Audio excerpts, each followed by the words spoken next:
Good morning and welcome to Tuesday morning. Here we are, the Mullers, coming at you like we do on Mondays and Tuesdays and Wednesdays for Mullers Morning Motivational Message.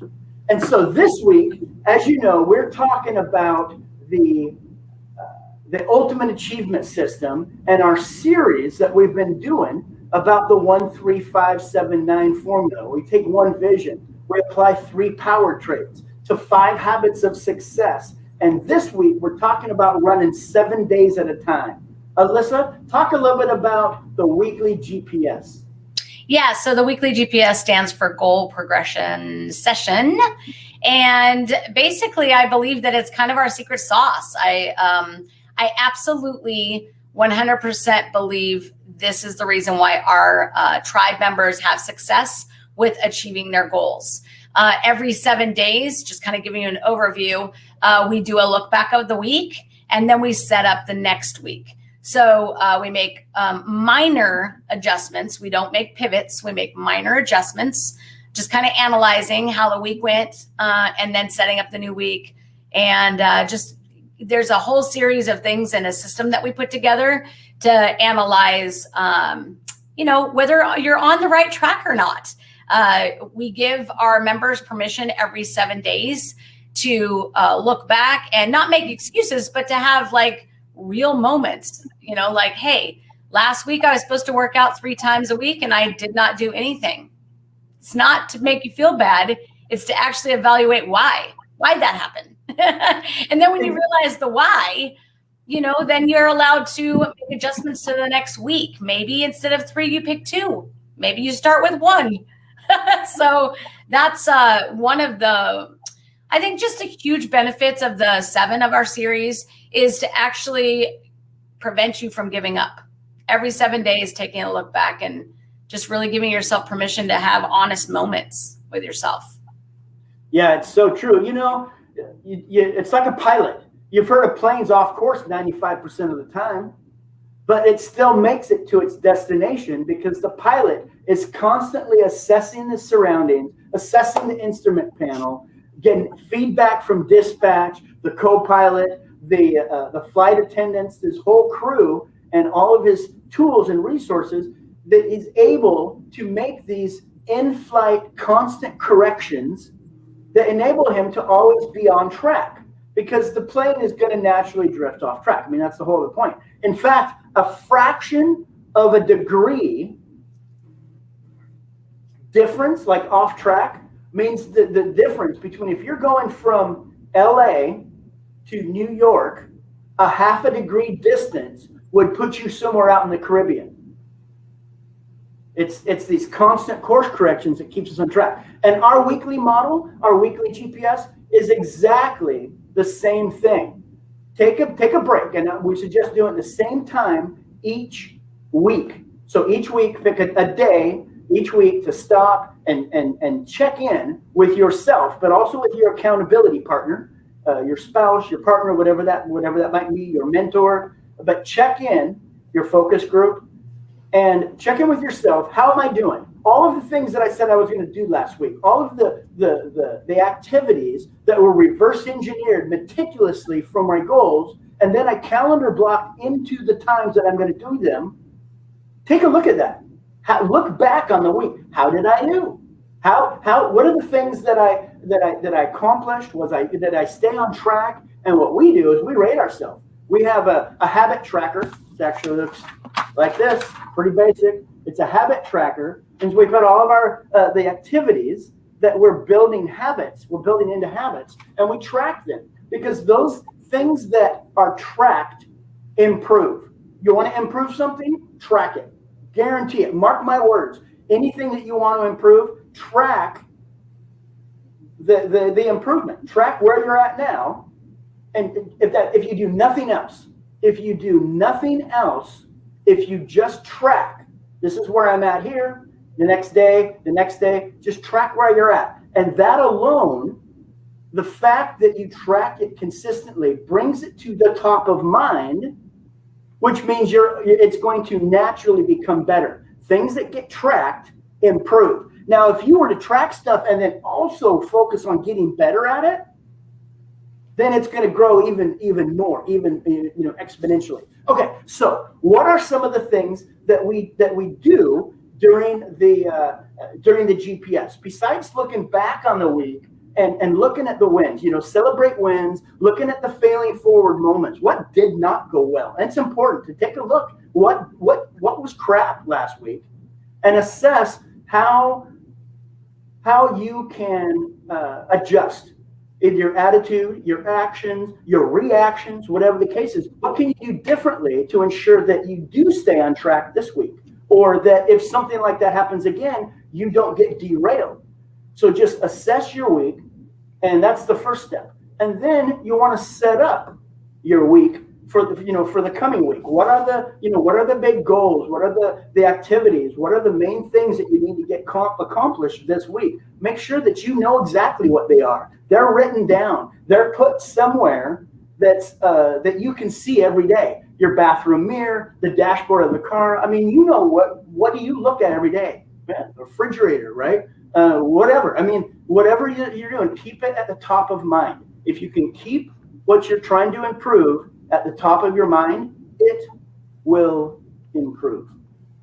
So what do? We take a look at, like we said, big wins, failing forward, our habit tracker, the goals. I would review our vision statement. We review our vision statement every week. Just kind of take a look. What is our vision statement? Mine is committed to memory. It's short. It's I live every day purposely to inspire and also empower others to be able to step into their passion and live even more healthy, wealthy, and wise.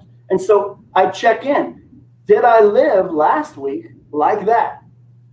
And what am I doing? What am I setting up going into this week to ensure that is fulfilling my vision statement? Alyssa, what are some of the other things that we do during our GPS each week? Well, I think the other thing too that is a nice separation is you can honestly look back at the week and see what action steps you actually did. It's all fine and good. I think most of us watching can understand how to put something in a calendar or how to set your schedule, but the actual the doing part is where most of us struggle. And when we start to do, things start happening to you that you don't like. They'll show up right away. I mean, within 21 days of you starting something new, some emergency will happen, some accident will happen. I mean, it's just the law of growth, honestly. So you have to actually hit it on the head right away and make adjustments, or it will always be your thing. It will always be circling back to keep you from growing, to keep you from evolving. So I think that doing is where I would say that separates those that are successful and those that are not within even our own program of Ultimate Achievers Alliance is, the action steps. Are you actually doing them? Sometimes people go out guns blazing with their calendar week and they put in too much and they realize right away, wow, that was way too much. And now I feel like a failure.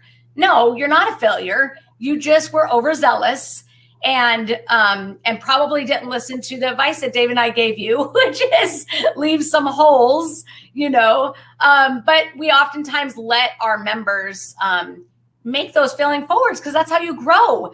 You cannot grow by always being dictated to and then following like a little soldier. Part of that, sure, is important. But for the majority of it, in order for you to like fly on your own, you have to learn through your own failing forward moments. So that's key.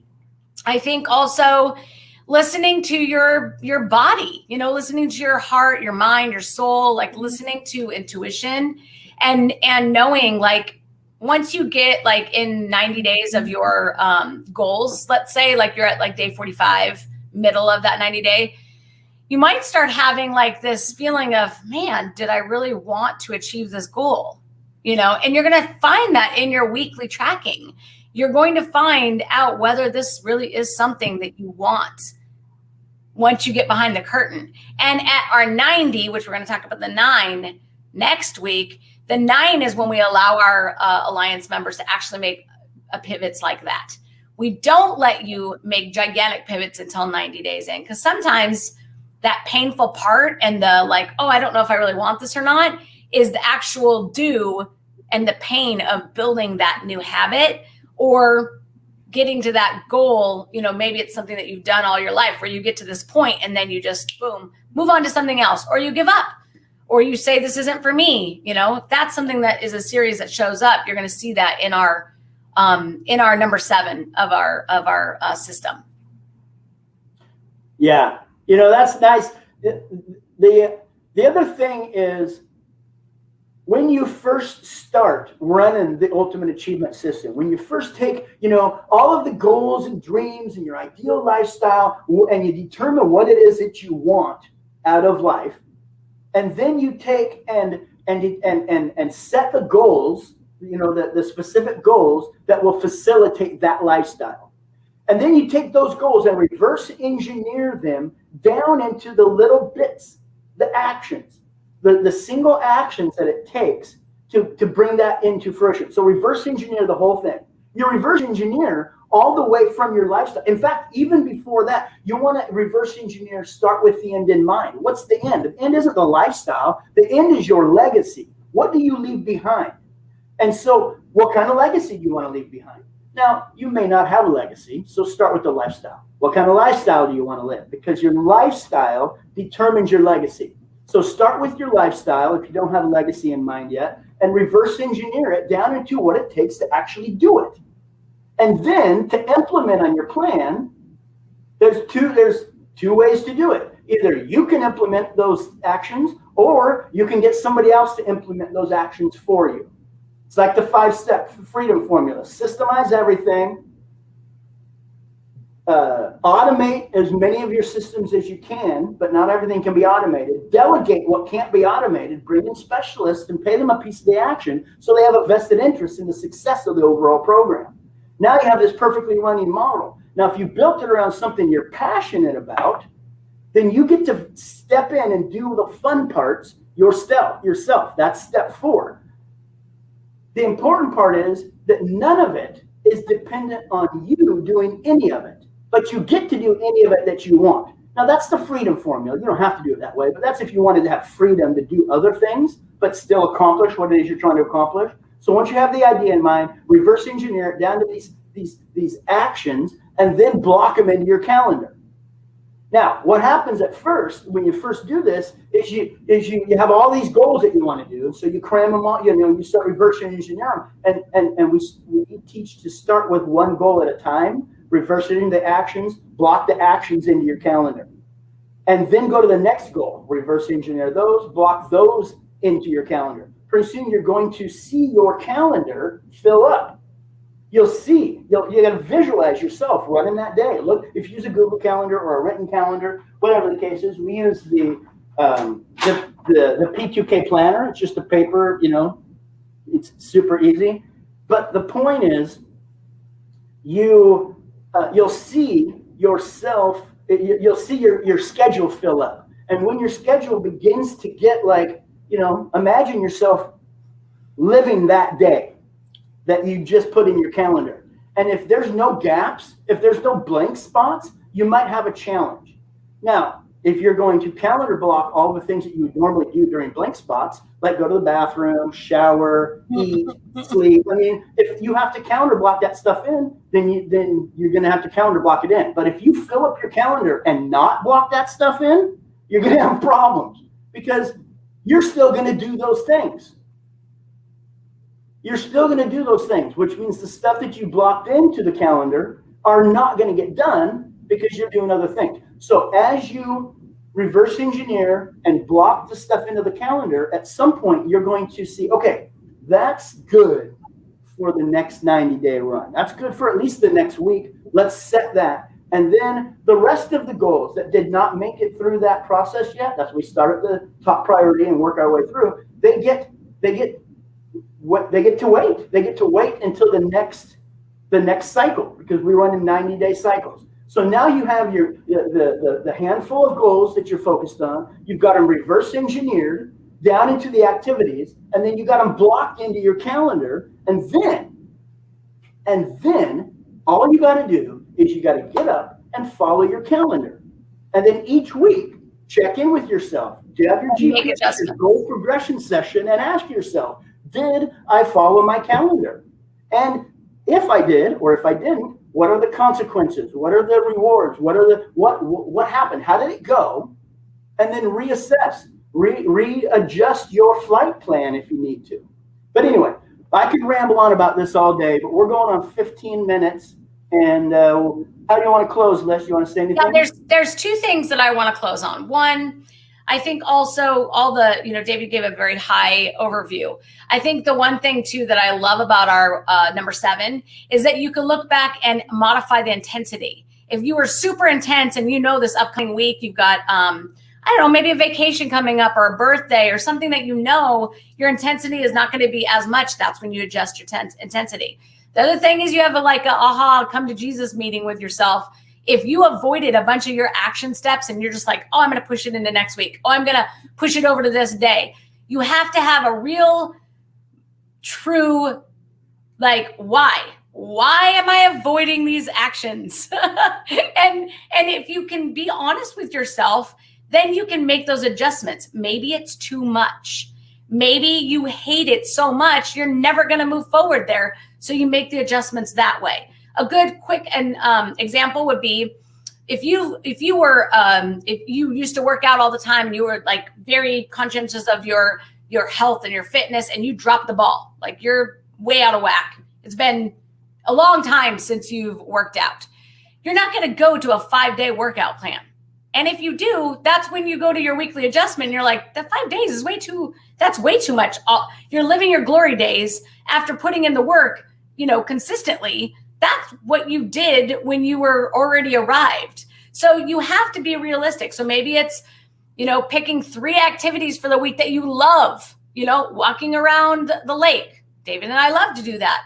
Do I like to do it in the rain? No, I actually don't do it when it's rainy. So oftentimes in the state of Washington, we don't get to walk around the lake. So I do something else, instead. So just keep that in mind. Those are my favorite parts of the number 7, because I think if you really have an honest dialogue with yourself and you have a accountability partner that is also able to be honest with you, man, 7 days at a time, you can make a whole lot of headway versus waiting for the quarter to be over and then adjust from there.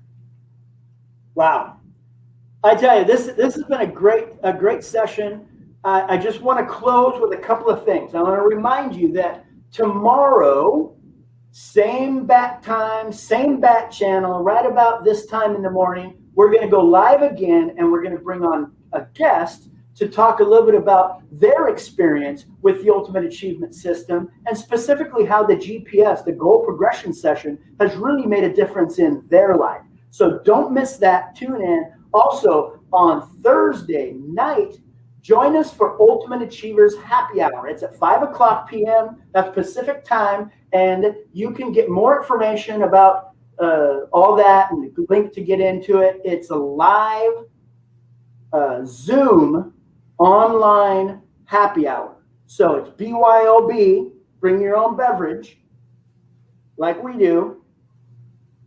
And bring it and we can talk about whatever you want. We talk about business. Sometimes we talk about politics, but we can avoid that for right now. But mainly, we want to talk about your weekly routine. How do you set up your week?